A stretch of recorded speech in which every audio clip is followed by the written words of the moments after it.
ஆண்டவரும் இரட்சகருமான இயேசு கிறிஸ்துவின் ஈடு இணையற்ற நாமத்தில்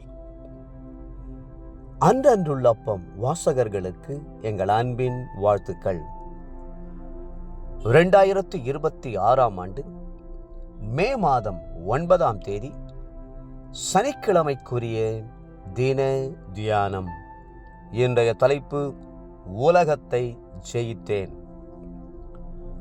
யோவான் 16:33 சொல்லுகிறது, உலகத்தில் உங்களுக்கு உபத்திரவம் உண்டு, ஆனாலும் திடன் கொள்ளுங்கள், நான் உலகத்தை ஜெயித்தேன் என்றார். ஒரு மனிதன் 3 விதங்களிலே சோதிக்கப்படுகிறான். முதலாவது, அவன் தன் சுய இச்சைகளினாலே இழுக்கப்பட்டு சிக்குண்டு சோதிக்கப்படுகிறான். யாக்கோபு 1:13.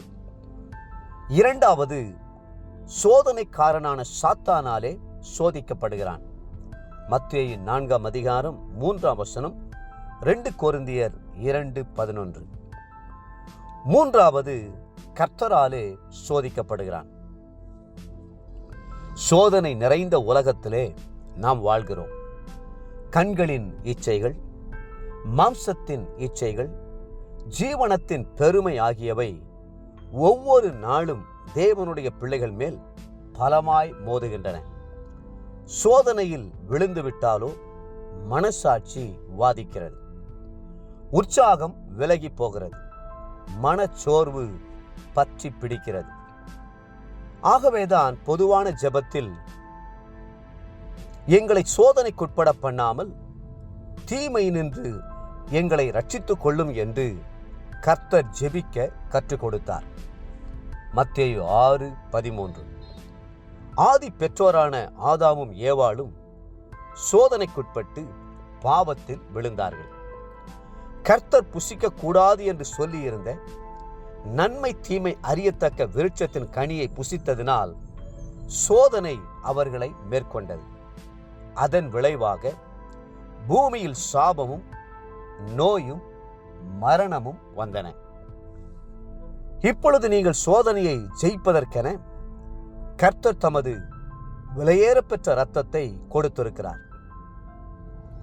மறுபக்கத்தில் சாட்சியின் ஜீவியமான வாழ்க்கையை கொடுத்திருக்கிறார். வேதம் சொல்லுகிறது, வெளிப்படுத்தின விசேஷம் 12:11, ஆட்டுக்குட்டியின் இரத்தத்தினாலும் தங்கள் சாட்சியின் வசனத்தினாலும் அவனை ஜெயித்தார்கள்.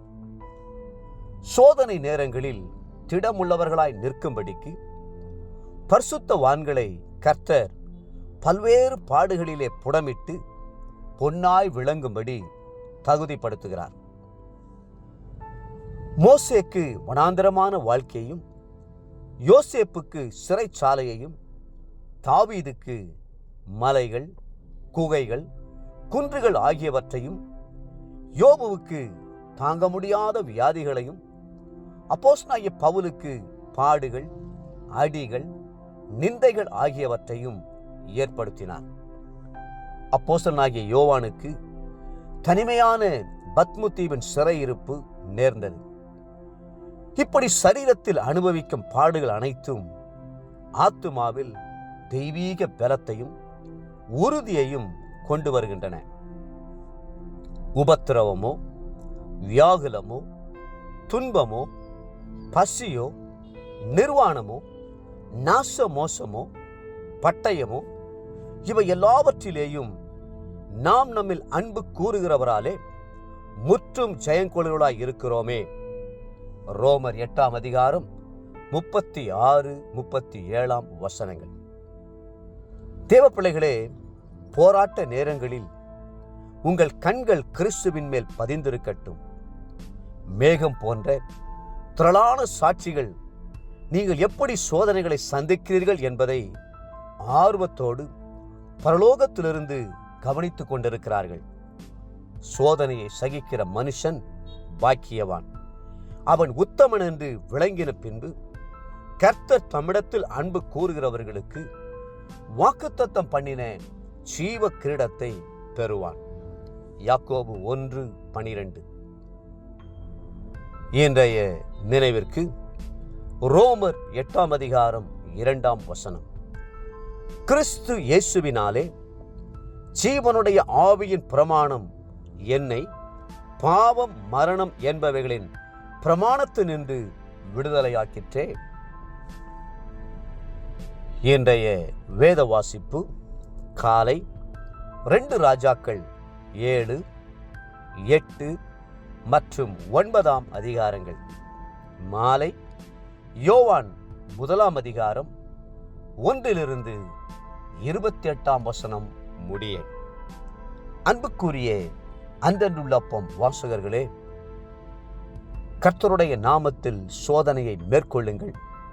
கர்த்ததாமே உங்களை ஆசீர்வதித்து மென்மேலும் உயர்த்துவாராக. ஆமேன்.